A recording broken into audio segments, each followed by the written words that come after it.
Hi everyone, I'm AJ from ProWritingAid, and thank you for joining for another session of Ask a Writing Prof, which we hold on the third Tuesday of every month. A little bit about me, I've spent over 10 years designing and teaching undergraduate and MBA level writing and communication courses. And in these webinars, I discuss how exceptional writing can boost your business, studies, or career in a practical way. In the spring, we will continue with the Ask a Writing Professor series. In January, we'll be looking at effective leadership and communication and why leaders must harness the power of language.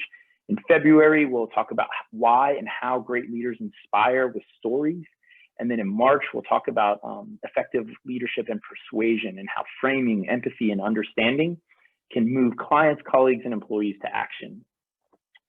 And we'll have a set of guests too that we're really excited about as well. So my guest today is Lisa Lepke. She is the Chief Marketing Officer at ProWritingAid.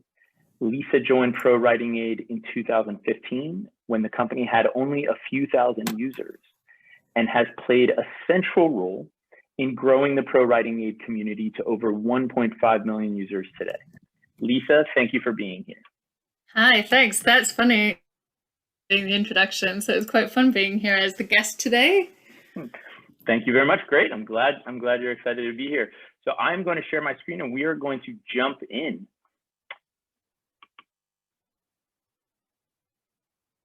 Okay.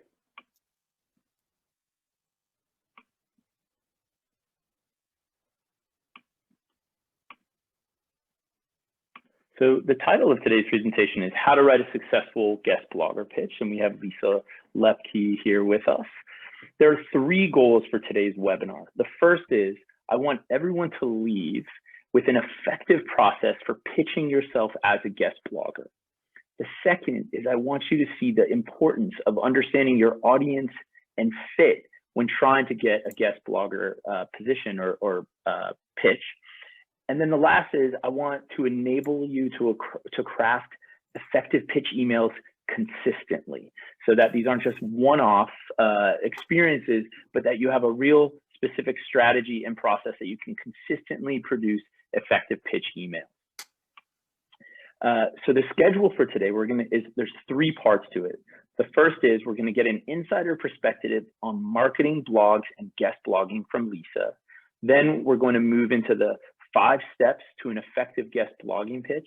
And then lastly, we're going to have a Q&A where you can ask questions of me or Lisa about anything that we talked about today or anything that you want to know that we didn't cover. So let's jump in with our questions for Lisa. So we've got 3 questions for Lisa. And the first is just, what is a blog and how does a company blog fit into a marketing strategy? Well, I can only speak for ProWritingAid. I think we've come at it a little bit differently from some other websites, but there'll also be a lot of crossover. I think when we started ProWritingAid, because we are all writers and we all came at it with the idea of creating this writing community and looking at our tool as being part of a wider process. So the idea of creating content around all phases of that writing process was really appealing to us, and it's what we knew about, and it's what we felt, initially it was just us, me and Chris, creating content for this tiny little blog, and it's sort of blown up from there. And so we wanted it to be able to position us as leaders in the writing community and show that we knew and cared about writers and what was important to them. But we also wanted to use it as a way to find new people for our community with the whole, if you build it, they will come idea. If we thought if we create great content about how to write a book, how to write blogs, how to write a great email at work, whatever it was, people who are looking for that sort of content about writing are probably the same kind of people that will be interested in our tool. And so it sort of worked both ways. We were creating the content that we wanted to read as writers and as users of the tool, but also creating content to show people that we were part of their community and to invite them into our community. That's neat. And so one thing I think you're sort of saying is that the blog for ProWritingAid is another way of building a relationship with users. Yeah. not just from the tool, but yeah. Yeah, and I think it's a way to build credibility, as I said, but also to add some value. So, you know, if people come and, you know, 5 years ago, it never occurred to me that we would be running all of these webinars and training events and that sort of thing. But actually, it really fits with the idea that if you come and join our community, we've got all of this cool extra value for you. So it's not just an editing tool that you use. It's, you know, we're going to help you across the board become a better writer and do better in your writing projects, whatever those projects are. Yeah, and the more people that come, the more people become familiar with the tool, and so it's also sort of a sales and marketing strategy to a certain degree. Yeah, for sure. I mean, tons of our website traffic now, I think 70% of our website traffic now comes through people who are searching for, you know, whatever the term is, synecdoche, for example. People search passive that versus active.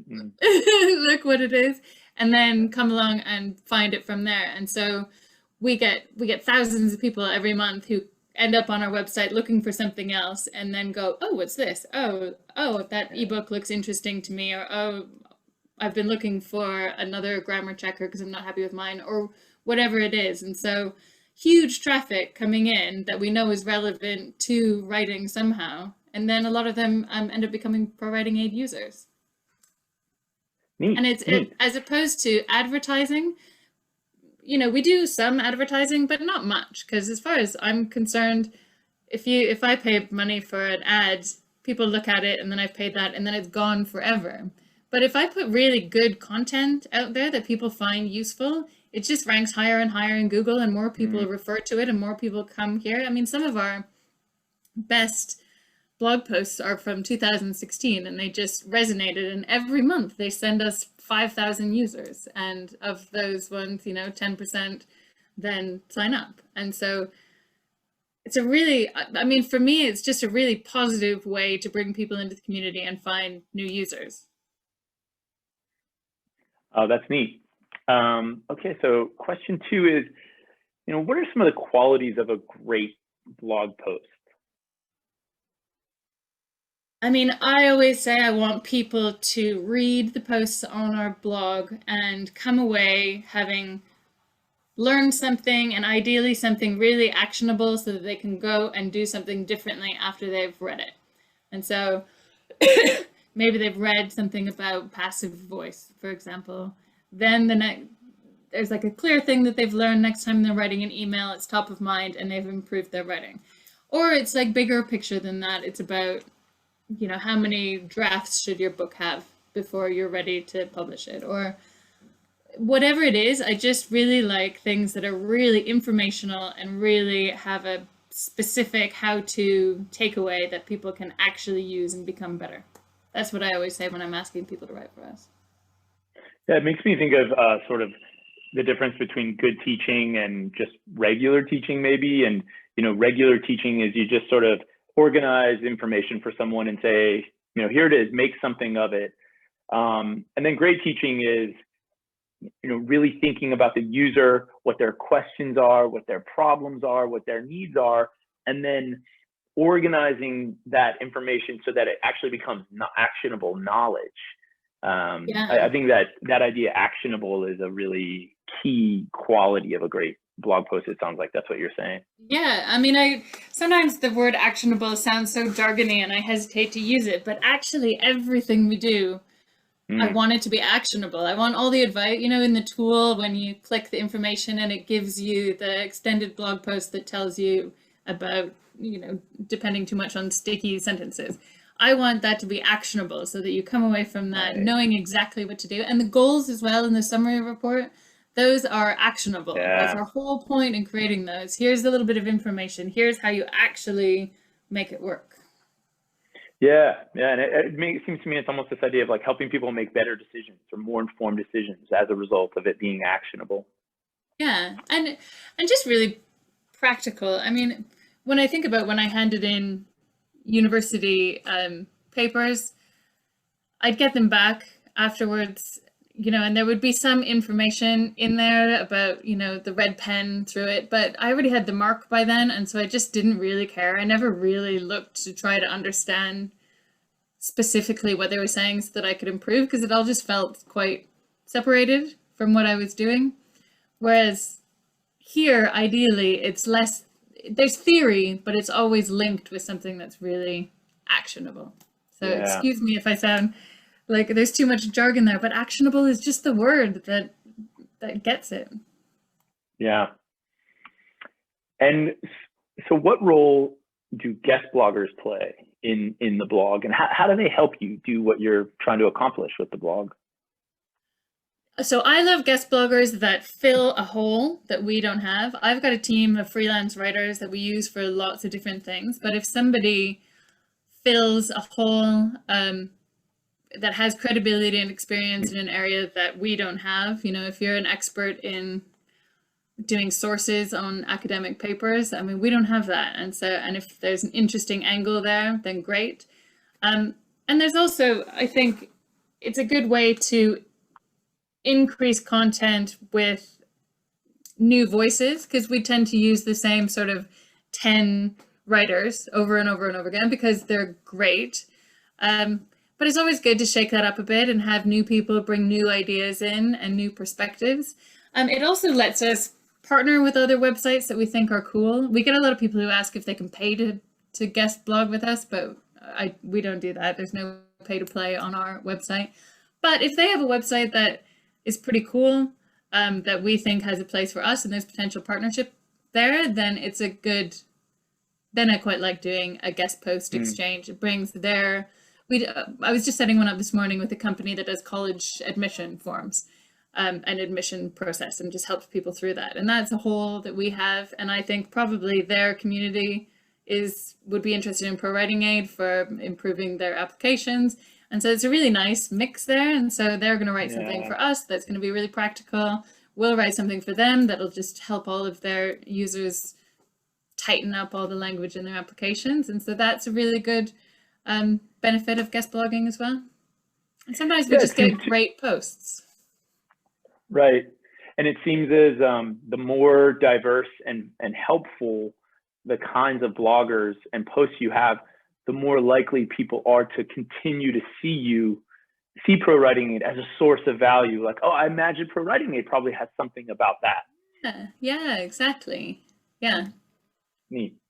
Okay, so we're going to now jump into the 5 steps to a great guest blogger pitch. And I think what you will see as we discuss these 5 steps is many of the big points that Lisa has touched on are sort of threaded through these 5 steps. And as I introduce them, Lisa's going to sort of offer up her own take or her own interpretation of this. So let's jump in. So step 1, the most important thing, I think, and it's why it's step 1, is that you must find the right fit.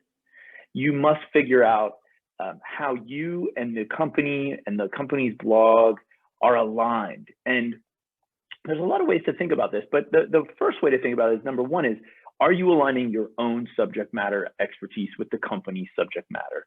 So if the company is involved in education in some way, are you bringing an educational perspective? And if it's about software, are you someone who has a background in software? And this might seem self-evident, but I think Lisa has seen likely guest blogging pitch where the person is coming from a really different industry, a completely different subject matter. Now, I do think, though, this leads to number 2, is that you do want to make sure you want to think strategically, but you also want to be creative and think openly. And you might actually be able to offer value in an industry that might not, on the face of it, seem like an obvious fit. But this is where you might add something new. So I really want to emphasize too that you want to make sure you're the right fit, but I don't want you to narrow how you think about the kinds of sites that you could write for. And the idea of really thinking deeply about the fit is that when you are sure and have a robust understanding of how you fit with the organization, you are going to more effectively be able to make that fit explicit to someone like Lisa. And you're going to be able to do it in a more direct way. Any thoughts, Lisa, before I go on to step 2?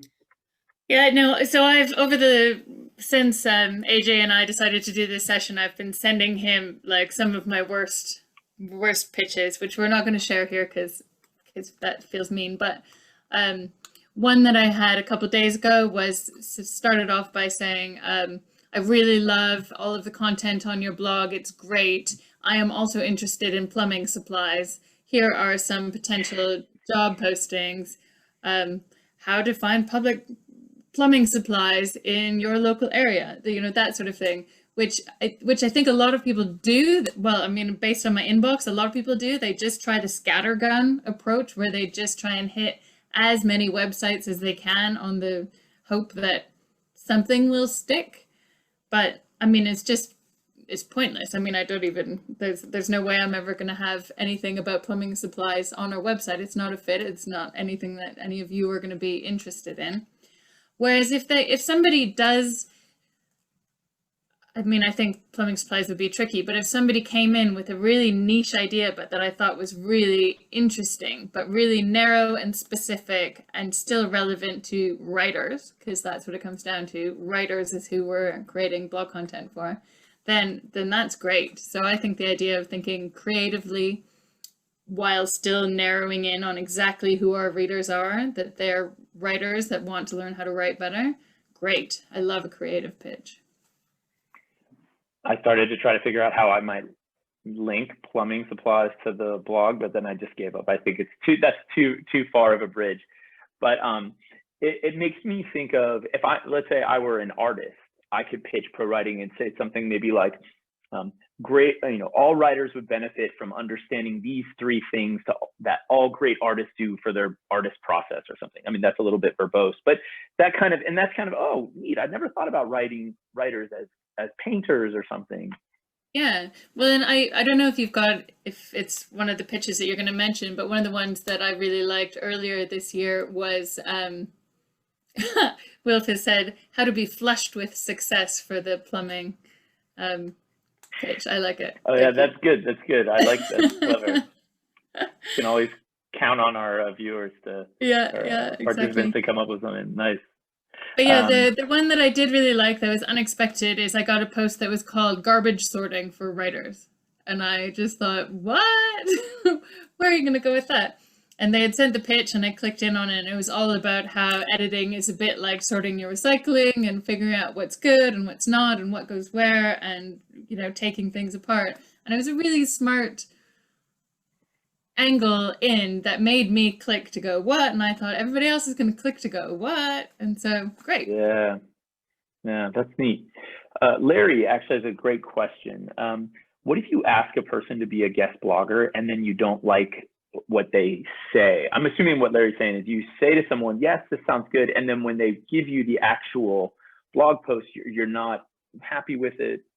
Yeah, what I normally do is I never guarantee that I'm going to publish anything. So if it's someone that I've never heard of before that's just pitched me an idea and I think the idea is all right, I'll say I'm open to consider it. If you can, sometimes I'll ask them to give me like a basic outline before I decide whether it's right or not. Or sometimes if I feel like they've got a background and they've got good examples of their writing that they've done before, I'll say I'm happy to consider this post. This is my favorite title of the ones that you sent in. And then if it comes, it's rare at that point, if they've already made it past all these gates, that it's going to be terrible.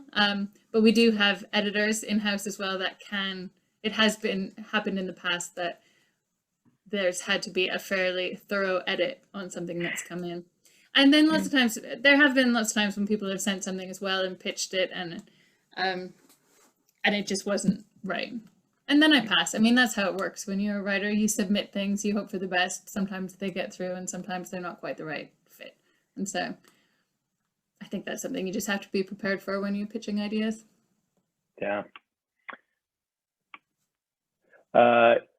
So someone asked, do you ask for their credentials, and do they need to be some sort of expert? Which maybe if you want to answer that, and then actually this kind of leads to step 2 and 3. But No, they don't need to be some kind of expert, but they need to convince me that they will be able to do the job. And so I like it when people send me examples of their writing and where they've been published before. Lots of people just send me pitches that don't have any examples, and often they don't even have titles. They just say, "I'd like to guest post for you. Just tell me what titles you'd like me to write." And I'm like, I'm never going to do that. I've already got people who can write things for me who I know. Whereas people that send me examples of their writing so that I can see that they, have the skill and have the experience in order to do it, then yeah, I'll consider that. I don't expect anyone to have a PhD in whatever their topic is in order to write a good post. There's lots of writers that are young and inexperienced but have a good take. I think they'd often have better takes than PhDs too, actually, who can't write, often don't write very well. So step 2 is that you must research to understand your audience. And what you're really trying to figure out is, what does this organization or company do or sell? What is their product? What is their service? Who are their customers? So you identify their product or service and their customers, and then what's the actual problem being solved? What value does this organization create for their customers? And then I think another interesting point that you might not think is so obvious, but I think it's really important to think about, is that how does this company differentiate itself from its competitors? Because if you could bake that into your pitch or into your blog post, in maybe indirect or direct ways, I think you're going to give yourself a leg up in terms of whether or not you're going to be successful, that they're going to accept your pitch. So we've got a couple great questions here. Theodore asks, is it possible to attract readers to the site with an unusual topic for them? For example, solving crop circles if the readers are far from math, or alternative history if they're not interested in history at all. How promising is the Brexit topic for a political blog today? And so Theodore has several questions. I think the first one is definitely the most interesting, is sort of this idea of how far can the topic be from ProWritingAid users for it to still work? Yeah, so everything on our blog, without question, exists to help people become better writers. And that could be a lot of different ways that people write. They write scientific journals, they write all kinds of different things. So the route to get to somebody becoming a better writer in some way could be all over the place. But I think I would never publish a blog post about crop circles unless it was really clearly linked back to somehow, how do you help people become better writers?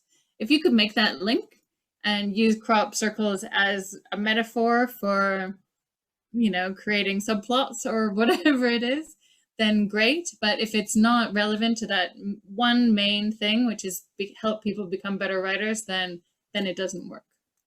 For me, anyway. Okay. And I think, Theodore, your questions somewhat will be answered here. So I want to move forward, and then we'll come back to those other questions. So the third step is that you must look at their blog, which again seems obvious, but you want to look at, what are the titles of the blog posts?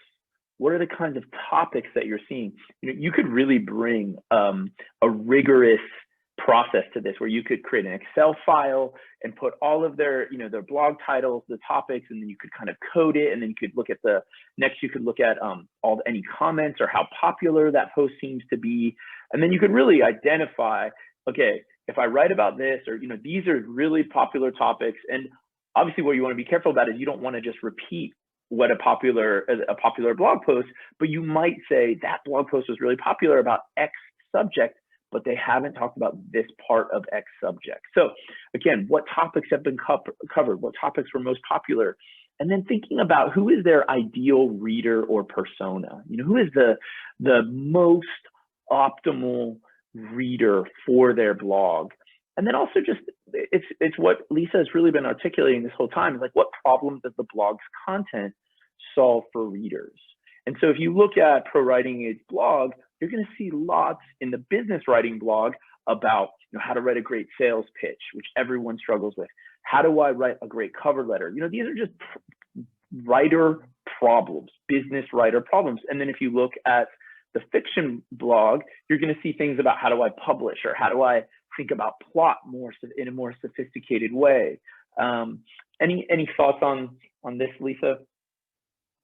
Yeah, I mean, you say it's obvious that you should look at the blog before you submit anything, but most people don't. I mean, and that's one thing. If you guys are trying to pitch blog posts, the bar is pretty low. I mean, a lot of people don't even look at this sort of thing. One of the first things that I do if somebody pitches me a specific title is I go into Google and I type ProWritingAid.com and I type like the keyword around that to see what we already have on the blog, because lots of times we'll already have covered that subject in a way that makes it sort of duplicate, and we don't want 2 blog posts on our website fighting for that, you know, Google rank word. So it's probably worth doing that to make sure that you're not doubling up on anything. A lot of blogs have tags on them so that you can click and see what when looking at the tags is a good way to see what levels of content they have. So if they have a tag on an article, I don't know, for SEO, then you know that that's a priority for them, and then you can click on that, see what's in there already, and see what holes you can fill.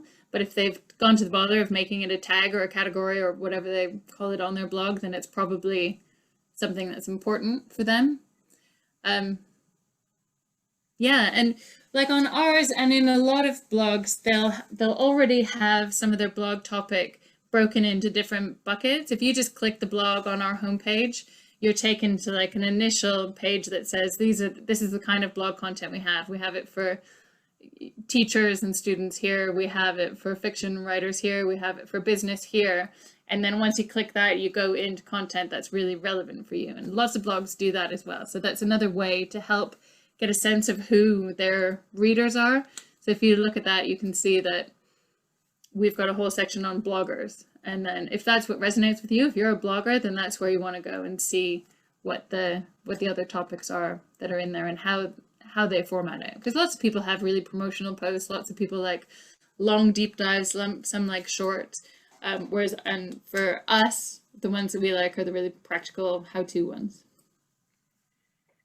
I think what's becoming even more clear, which is a point that I'll make at the end, is that it's really about quality over quantity.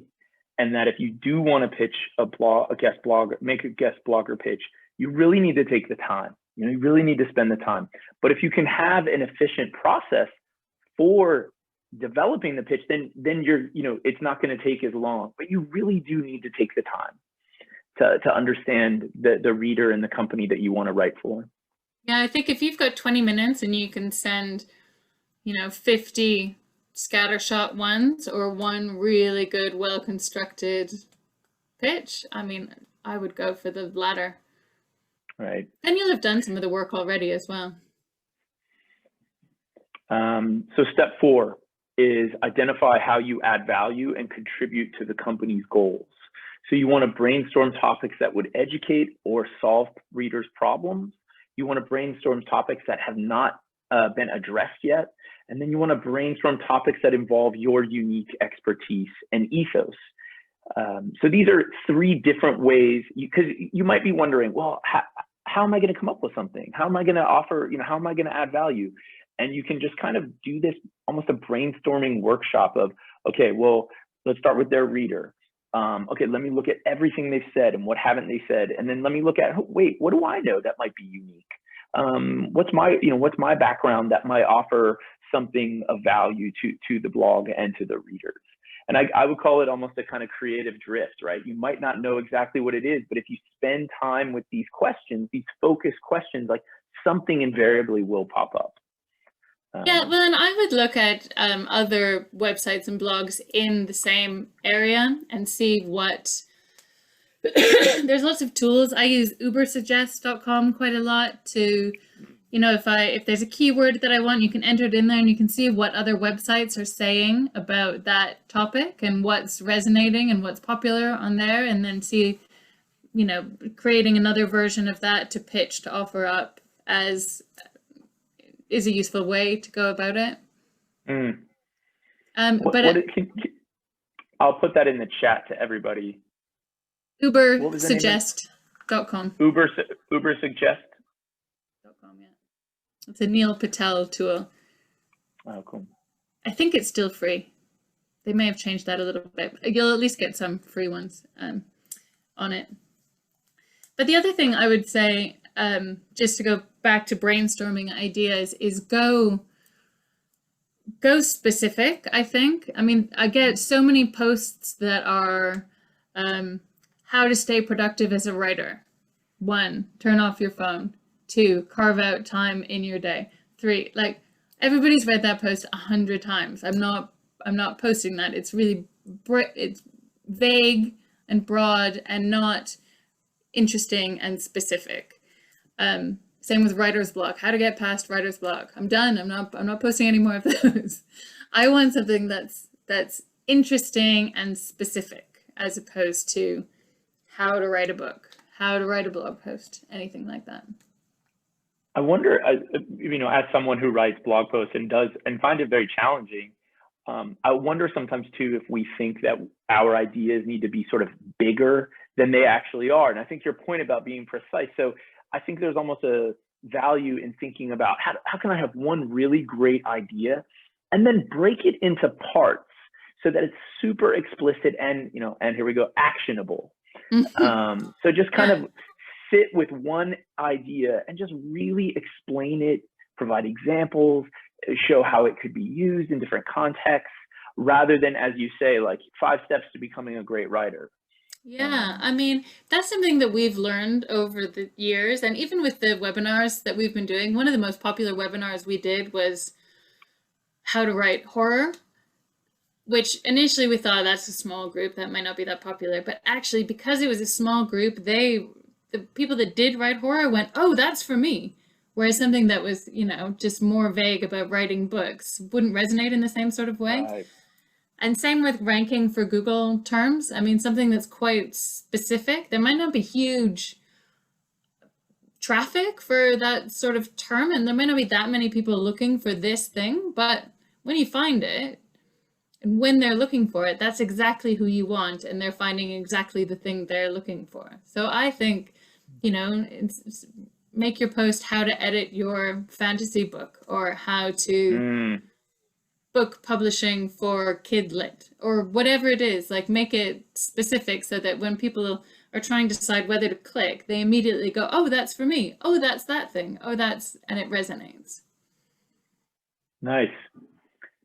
So step 5 is pulling all of this together and taking all of that research, all of that brainstorming, and using that understanding and that information to inform how you craft a really great email.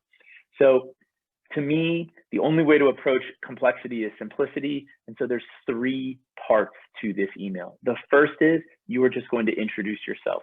Think about it from any reader's perspective. You get an email, and the first thing you generally think is, who is this person? Who is writing me? And I'm going to give you examples of these 3 components in an example email after this. The next thing is you want to set the context. Why am I writing? And so you will then say, here's what I know about your blog, who reads it, and what those readers are looking for when they go to your blog. This tells someone like Lisa, this is a tailored email. Like, this is not a mass email. I get you. And this increases the likelihood that Lisa thinks, well, AJ gets us, which means he's more likely going to be able to get our readers too with this blog post. So let's see what he's got. And then you say, given that I know, right? Given that I get what your blog is and who reads it, here's how I think. Here are 3 ideas.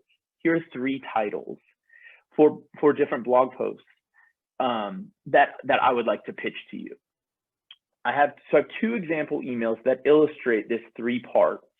The first is you're pitching a company blog and you have not yet written an actual blog post, which is completely fine, right? It's totally fine to do, and maybe a better idea than spending several hours writing a blog post that you're ultimately going to have to scrap or refine too much. So let's first start with that one where you've not yet written the actual blog post. So here we go. Hi, and ideally, Lisa, I'm assuming that if people know that it's you're fine with them saying hi, Lisa, right? It might be more effective. Oh yeah. Right. It shows me that they've done a bit of research. Right. My name is AJ Ogilvie, and now I'm going to tailor my description of who I am to, in this hypothetical example, a startup blog. So my name is AJ Ogilvie, and I write about tech, social media marketing, strategy, and startups at www.ogilvietechfutures.com. And now I have a website, relatively concise and relatively sharp opening, kind of right and direct to the point. Now I'm going to get into what I know about this blog. For 5 years, I was a social media director for several startups, including Verve, Stability, and Six Sigma Health, setting up my ethos, my credibility. As director, I found myself with lots of questions, and your blog was incredibly helpful in answering those questions and shaping how I thought about social media strategy, SEO, valuation, and other startup-related issues. Here, you're essentially telling the owner of the blog that you are actually, in fact, a user, and you have gotten value of it. So you are clearly aware of how to create value for other readers of the blog. And now we're going to pitch. So given my unique understanding of your blog and the value it provides readers, I wanted to propose 3 guest blog posts. And then again, you really need to make the title of your blog posts sound and echo the language of the titles of the blog posts that are already published, right? You read, like, if there's a sort of list quality to many of the blog posts, if there's a kind of clickbaity quality, maybe not the worst version of clickbait, but that kind of creating some sort of unknown, some drama, 3 questions every startup should ask when hiring a social media director. Oh, I want to know what that is. Right? So you really want to align these titles, and especially if you haven't written a blog post, you should spend a lot of time on the titles to make sure that they accurately capture what you want to talk about, but they also demonstrate the value that you provide to the blog. And then kind of the classic, just please let me know if you're interested, and I look forward to hearing from you soon. Now I want to move on to, let's say you already have a blog post written. Same thing. My name is AJ Ogilvie, and I write about tech, et cetera, et cetera. I would like to submit a guest post to the Science of Startups blog. The article title is 5 social media mistakes every startup makes and how to avoid them. And you can read it here. And that's a link to the actual, maybe a Google document, whatever it may be. Probably better not to do a Word document or, but just to maybe a Google Doc. And then I have provided internal links in this guest post to 2 pages on your blog, here and here. And then I hope you find it to be a useful post for your readers to enjoy. Best, AJ. So I want to pause here actually, because I'm sure Lisa has some thoughts on these 2 different kinds of emails. Yeah, I think this is good. I like the clean, concise writing. You've clearly used ProWritingAid for it. But often people will try and make it a bit too fun, and they'll add GIFs, how do we say that, and they'll try to ask me how things are going in COVID and things like that, and I'm always just like, and they'll often start them by saying, I don't want to take up any of your time, I know you're really busy, but, and then they'll say the thing, and I always just think, you didn't need that. You've just taken up my time and I'm very busy. So by adding that. So I like the clean, stripped down approach to what you've written. I would say that it might not hurt for both examples to give a bit more information about the content of the article itself. What's the benefit? What's going to be the key takeaway? Maybe a basic kind of outline of how they're going to talk about it.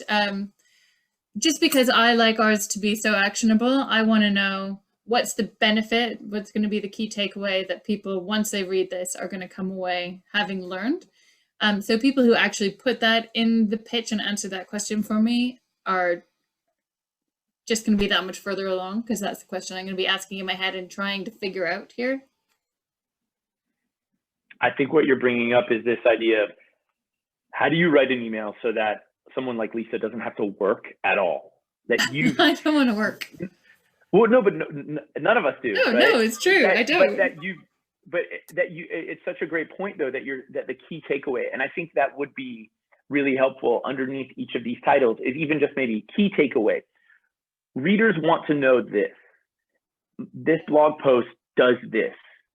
And then you don't have to think about, you don't have to go, I'd have to figure out what the key takeaway would be for that kind of blog post that the person pitching. Is that going to be useful? Do people want to know that? How would they use that?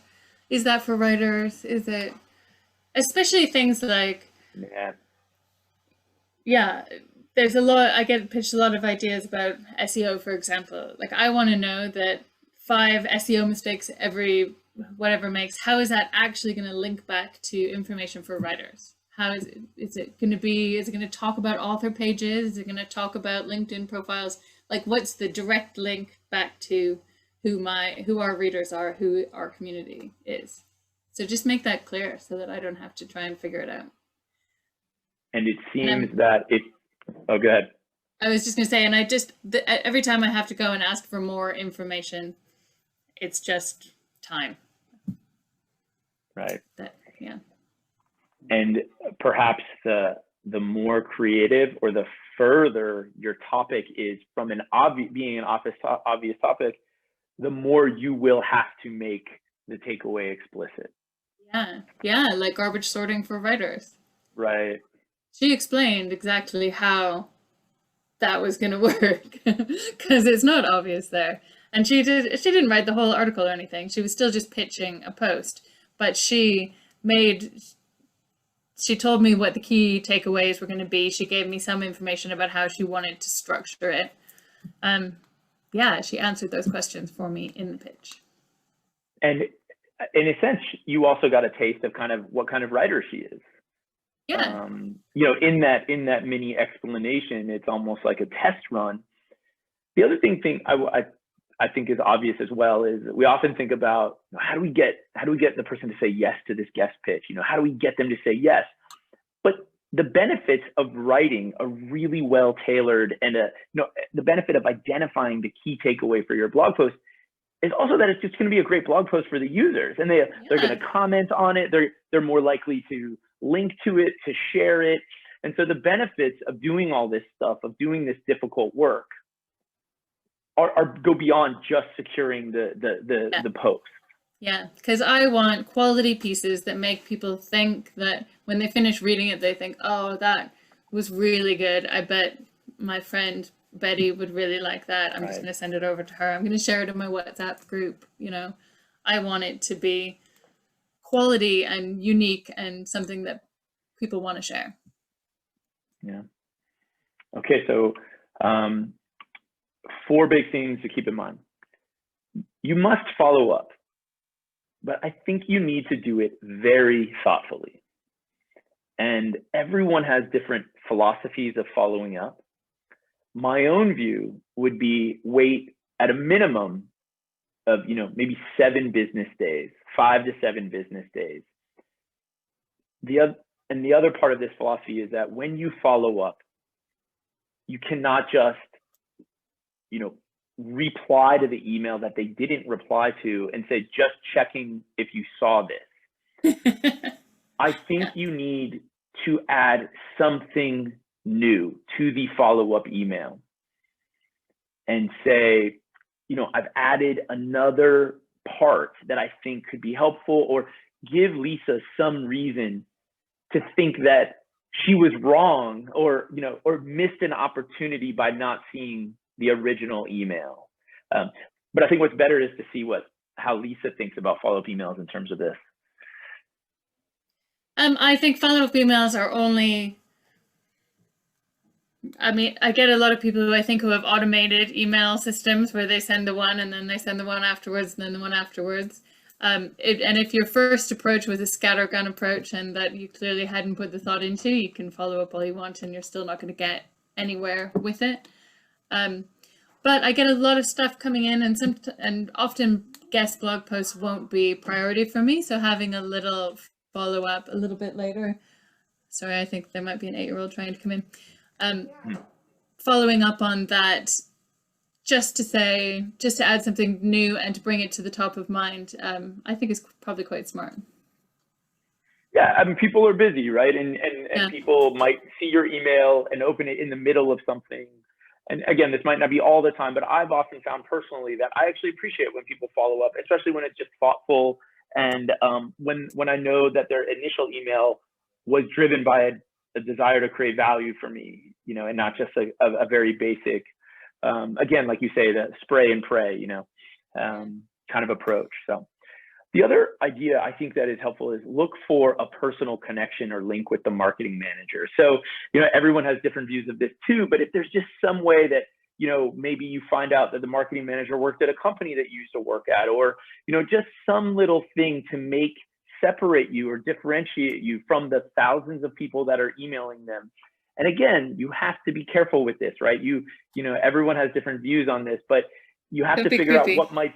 Yeah, exactly.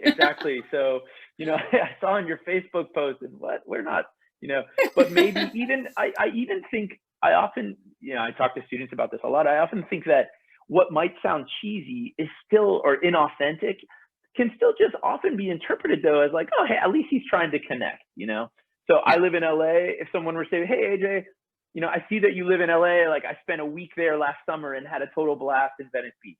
I like that. I'm not going to go, oh, this person, but that's just me, right? And that's just my own unique perspective. Yeah, no, I do that when I'm sending emails to people as well, just as a way to create some sort of connection early on. I also try to think about, because I do a lot of pitching of guest posts on other blogs as well. And I often try and think about, is there anything else that I can offer that'll add value? So, we have a lot of experts come and give these webinars and this training. And so saying, I'd love to guest post on there, and would you be interested in offering some training to our users? And so there's a bit more give and take, because often guest posts are more work for us than using one of our freelance team, because our freelance team, they know how to upload blogs to our system. They're like pretty tried and true. So they come in really clean. They know how to add images within our system. Like just all of it is just cleaner and easier. So every time there's a guest post, it's more work for us, even though it seems like, oh, free content, great. It's actually a lot more time. It often, in terms of value, it's probably cheaper to pay one of our freelancers to write it than it is to pay one of our editors to rewrite it and then put it into the system and do all of that sort of side of things ourselves. So if there's another way that you can offer to add some value, I mean, sometimes people will say, I've just written a review of ProWritingAid. I thought it was great. I wondered if I could share this element of college admissions. Sorry, that's in my head because that's what I was talking about today, but this is my area of expertise. This is what I'd love to write on. And the fact that they've written about me on their blog or suggested us as a tool or whatever, that automatically makes me feel slightly indebted to them, and I'm more likely to say, oh sure, yeah, okay, we'll have it, put it on the blog. Then they get a backlink back to their website, and then those sorts of deals I think are good as long as everybody's a win-win. Like I'm never going to do that with some gambling site that mentioned me and just want our users to go over there to blow their money on online casinos. That's not a good fit. But if it's a expert who has a college admissions blog or whatever it is, a travel writers community or anything like that, if there's something that you have that you can offer to sweeten the pot, then that can't hurt. I think that's a great point. And I know that one of the successful blog pitches that you received was someone said, "Hey, I've written and recommended ProWritingAid on my blog to to someone," and then it feels really authentic, the post. Yeah. Well, and it makes me think, oh, thanks, I can return the favor, sure. Yeah. And it also lets me see that what they've written is good. If I go in and I see that it's poorly written, partnering with people, as a writing community, partnering with people who don't have really high quality writing on their blog doesn't really make sense for us. But if I can go in and I can see that we're talking about a guy called Chris who has written a lot of good academic content specifically, and I could see that he knew what he was talking about, and wanted to partner a bit that way, and then that was great. Yeah, and we ended up bringing him on to write a few different ones because we thought actually he's filling a big hole that we have, and I think there's a lot of room for academic expertise here. So, yeah. And I think that leads really well to the last point of quality over quantity, and maybe sort of finding a niche within an industry and then really building your reputation and your credibility within there. And kind of, I almost think it would be helpful to kind of identify the network of people in that industry. So if you have ProWritingAid, you might have other self-publishing websites or whatever it may be, and then really mapping them out and saying, all right, well, how might I link to all these things, and how might I build a reputation and an understanding within this? So I think that's really good advice. Yeah, I mean, quantity. We're not about quantity. I know some blogs are, but I really think that is a thing of the past. People used to just chuck anything up there and keyword stuff it, and as long as you had something, it would rank. And I don't think that's the case anymore. I think Google is much better at figuring out which posts are actually useful, have useful content. They can tell how long you spend reading them, whether what you click, and even if you're going through to another website, if you've clicked there to go somewhere else, Google sees that as useful. If you've got videos in there, Google sees that as useful. So Google's just much smarter at spotting good quality writing. And I think readers generally, people don't tolerate poorly written blog posts anymore in the way that they used to. I think before you could write 10 posts about getting past writer's block and get away with it, but not anymore. People expect a lot more from online writing. Yeah. Okay, great. So we have several questions that we're going to try to get to as many as possible. Will says it will no longer rank if it's rank. I think that is true. I love that. Our attendees have better puns than I do, and I'm a really huge pun fan. And so let's see. Do you run the blog submissions through ProWritingAid? Oh yeah, definitely. Sometimes they come in and they feel really tight already, and so sometimes we won't. But all of our freelance writers use ProWritingAid, and anything. Then we have an editing team as well. Libby, who you guys may have met, she is an editing genius, and so she'll put everything into ProWritingAid, run all of the tools, use it to tighten and tidy everything up, and she spots all the issues within it. But yeah, and sometimes when people send in pitches, I'll run them through ProWritingAid just to prove to myself that they haven't run them through ProWritingAid, because they feel vague and non-concise and full of glue words. Okay. Someone asked, would an image to go along with the post make the post more attractive? Yeah. I think images are really smart. People are more likely to share things on social if there's an image attached to it. Google likes articles with images as well.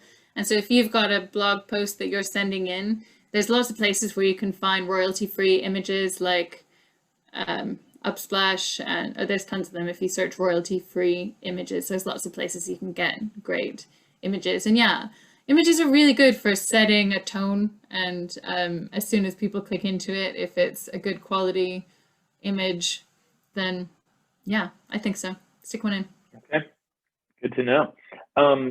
What if someone repurposed a rejected picture post? Would you be interested? And I'm presuming they're saying, oh, you've rejected it already, and then they repurposed it or tried again with you? Yeah. Yeah, I mean, sure, you could try if you.